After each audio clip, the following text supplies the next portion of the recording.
என் இனிய உலகத்தமிழ் மக்களே, தாய்மார்களே, பெரியோர்களே, சிலார்களே, என் அருமைச் சீடர்களே, யோக நண்பர்களே, யோக விரும்பிகளே, உங்கள் அனைவருக்கும் என் இனிய காலை வணக்கம். கலைஞர் தொலைக்காட்சி நிகழ்ச்சியில் நலமுடன் வாழ என்னும் பிரிவில் யோகாசனத்திற்கு அதிக முக்கியத்துவம் தரப்படுவதை நீங்கள் அறிவீர்கள். அதிகாலை வேளையில் முதல் நிகழ்ச்சியாக இது தரப்படுகிறது. மக்களுக்கு நன்மை செய்யக்கூடிய பயிற்சி, நோயற்ற வாழ்வுக்கு வழிவகுக்கும் பயிற்சி, தனக்குத்தானே டாக்டர் ஆகக்கூடிய அற்புதமான பயிற்சி. ஆகவே தான் காலையிலே தரப்படுகிறது. உலக மக்கள் எல்லோரும் இதை பார்க்கிறார்கள், பழகுகிறார்கள்.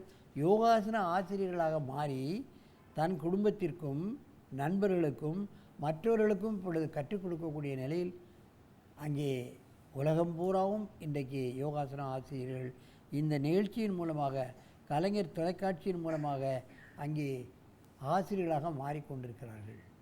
அதுதான் உண்மை. அற்புதமான கலை. அந்த கலையை இன்றைக்கு நமது அரங்கிற்கு திருப்பூர் அமராவதி பாளையத்திலிருந்து ஃப்ரெண்ட்ஸ் மில்லினியம் பள்ளியிலிருந்து மாணவர்களை நமது அதன் ஆசிரியர் நந்தகுமார் அவர்கள் அழகாக பழக்கி கொண்டு வந்திருக்கிறார். ரவி அவர்களின் தலைமையில் அவர்கள் இப்பொழுது ஒரு அற்புதமான வீரிய சம்பசாசனம் என்று பெயர். இப்பொழுது அந்த ஆசனத்தை செய்து காட்டுவார்கள். அந்த வீரிய ஸ்தம்பசாசனம்னா, வீரிய ஸ்தம்பசனம்னா என்னன்னு கேட்டிங்கன்னா, வீரிய ஸ்தம்பம்னா ஆண்குறி. அந்த இப்பொழுதெல்லாம் பார்ப்பீர்களானால் நீங்கள் பண்ணுங்கடா, ஏண்டா வீரிய ஸ்தம்பசாசனத்தை நீங்கள் பண்ணுங்கள். அந்த வீரிய ஸ்தம்பசாசனம் இப்பொழுதெல்லாம் பார்ப்பீர்களானால் பேப்பர்லேயும் டிவியிலையும் நல்ல ப்ரோக்ராம் என்னென்னா, ஆண்மை குறைவுக்கு நாங்கள் லேகியம் தருகிறோம், பஸ்பங்கள் தருகிறோம், மருந்து தருகிறோம்னு தான் நிறைய இன்றைக்கி நிகழ்ச்சிகள்லாம் நிறைய வருது. பேப்பர்லேயே அட்வர்டைஸ்மெண்ட் வருது. தேவையே கிடையாது. இது ஒன்றே போதும். குடும்ப வாழ்க்கையில் அவர்கள் மகிழ்ச்சியாக இருப்பதற்கு சில பேர்களுக்கு சில பல காரணங்களினால் அந்த மகிழ்ச்சி கிடைக்காதவர்கள் இந்த ஆசனத்தை செய்ய, தலையை தொடு, பாதத்தை வீரிய சம்பசாசனம் என்றே வைத்திருக்கிறார்கள். அதற்காக முனிவர்கள் அதை செய்தாலே போதுமானது. அது மாணவர்களுக்கு எதுக்கு என்று கேட்க வேண்டாம்.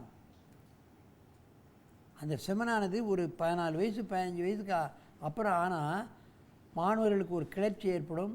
அவர்கள் கைமதனமெல்லாம் செய்யக்கூடிய ஒரு அடிமையாகி விடுவார்கள்.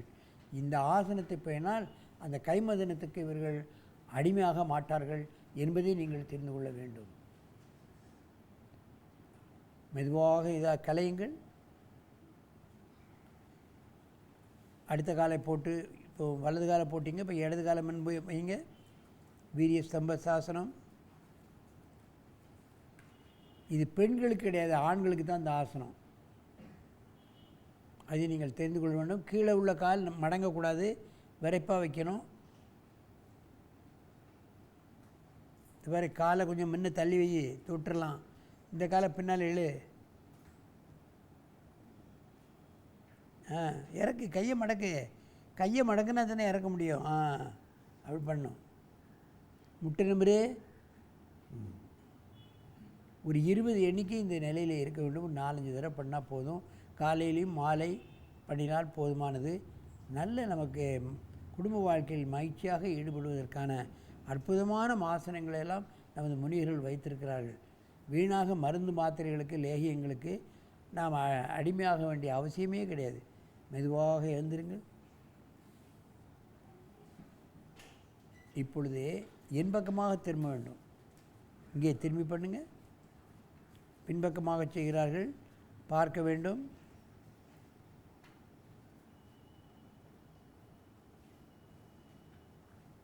கையை மடக்கி செய்யலாம்.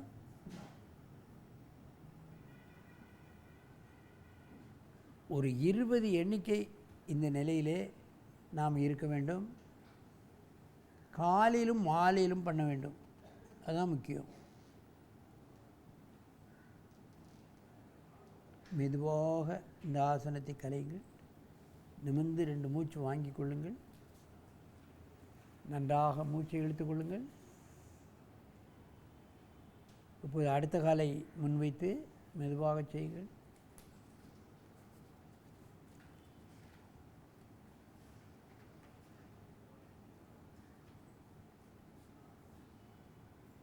ஆரம்பத்தில் கையை கீழே ஊனித்தான் செய்ய வேண்டும். முழுமையாக செய்ய வேண்டும் என்று சொன்னால் முதுகிலே கையை பின்னை கெட்டிக்கொண்டு தலையை இறக்க வேண்டும்.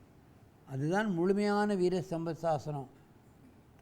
ஆனால் முதுகிலே கையை கட்டி செய்வதும் கையை ஊனி செய்வதற்கும் ரெண்டுக்கும் பலன்கள் ஒன்று தான் என்பதை நீங்கள் தெரிந்து கொள்ள வேண்டும். கால் நீட்டி இருக்க கால் விரைப்பாக இருக்க வேண்டும். அப்பொழுது தான் முழு பலனும் கிடைக்கும். மெதுவாக எழுந்திருங்கள். நன்றாக மூச்சை இழுத்துக்கொள்ளுங்கள். இப்பொழுது அப்படியே பத்மாசனத்தில் உட்காருங்க.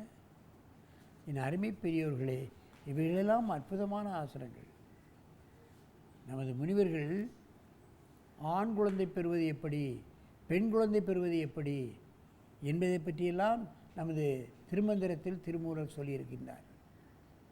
அது தவிர கண் இல்லாமல் ஊமையாக பிறக்கிறார்கள், கண் குருடாக பிறக்கிறார்கள், செவிடாக பிறக்கிறார்கள், குழந்தைகள் சைக்காட்ரிக் பிள்ளைகளாக வருது, பெர்வர்டட் பிள்ளைகளாக. இவைகள் ஏன் பெருக்கிறது, அதைகளை எப்படி தவிர்க்கலாம் என்றெல்லாம் சொல்லுகிறார்கள். உலகத்திலே எந்த விஞ்ஞானியும் இதையெல்லாம் சொல்லவில்லை. ஆண் குழந்தை பெறுவது எப்படி, பெண் குழந்தை பெறுவது எப்படி என்று. ஏன் ஊமை குழந்தைகள் பிறக்கிறது, செவிட்டு பிள்ளைகள் பிறக்கிறது என்பதை சொல்லியிருக்கிறார். அது எப்படி தவிர்க்கலாம் என்றும் சொல்லியிருக்கிறார். உலகத்திலே எந்த விஞ்ஞானியும் சொல்லவில்லை. ஆகவே நமது முனிவர்கள் சொல்வதெல்லாம் அவர்கள் பயன்படுத்தி அதுக்கப்புறம் தான் நமக்கு சொல்லுகிறார்கள். உதாரணத்துக்கு நான் சொல்கிறேன். எனக்கு 3 இது சொல்லுதெல்லாம் உண்மையா என்று பார்த்தேன். முதலில் ஆண் குழந்தை பெண் குழந்தை பெறுவது எப்படி என்று நான் சோதனை செய்த பொழுது, நான் முதலில் இதை சோதனை செய்து பார்த்தேன். எனக்கு 3 ஆண் குழந்தை 3 பெண் குழந்தை. அதோடு நிறுத்திட்டேன். இந்த அவர் சொன்ன ரகசியத்தை இந்த 6 குழந்தைகளுக்கும் நான் கற்றுக் கொடுத்தேன். அவர்களுக்கு இப்பொழுது 6, 2, 12 பேர குழந்தைகள் தான், பேத்தியே கிடையாது எனக்கு. அப்போ முனிவர்கள் சொன்னது பொய்யா மெய்யா என்று நீங்கள் சிந்தனை செய்து பார்க்க வேண்டும். அத்தனையும் உண்மை. நமது முனிவர்கள் 10,000 ஆண்டு வாழ்ந்து கொடுத்த சயின்ஸ். இதை யாராலும் மாற்ற முடியாது. அவ்வளவு அற்புதமான கலை. ஆகவே தான் வெளிநாட்டினர்கள் இதை அப்படியே அள்ளி கொண்டு போய்விட்டார்கள். அங்கெல்லாம் 1000 பேர் 2000 பேர் ஒரு யோகா சென்டரில் அங்கே நடத்தி கொண்டிருக்கிறார்கள். ஒரு நாள் யோகாசனம் பண்ணோம்னா 12,500 ரூபா ஆங்காங்கில். அப்படி பணம் கொடுத்து இந்த கலையை கற்றுக்கொண்டிருக்கிறார்கள். ஆகவே இந்த அற்புதமான கலையை இதை பார்க்கின்ற பெரியோர்களே, தாய்மார்களே, பள்ளி ஆசிரியர்களே, எல்லா மாணவர்களுக்கும் உலக மக்கள் எல்லோரும் ஆண் பெண் என்ற வித்தியாசம் இல்லாமல் பழகி தங்கள் உடலையும் உள்ளத்தையும் ஆரோக்கியமாக வைத்துக்கொண்டு மருந்து மாத்திரைகளுக்கு அடிமையாகாமல் நீங்கள் வாழ வேண்டும் என்று கேட்டு உங்களிடமிருந்து விடைபெறுவது ஆசனம் ஆண்டியப்பன். வணக்கம்.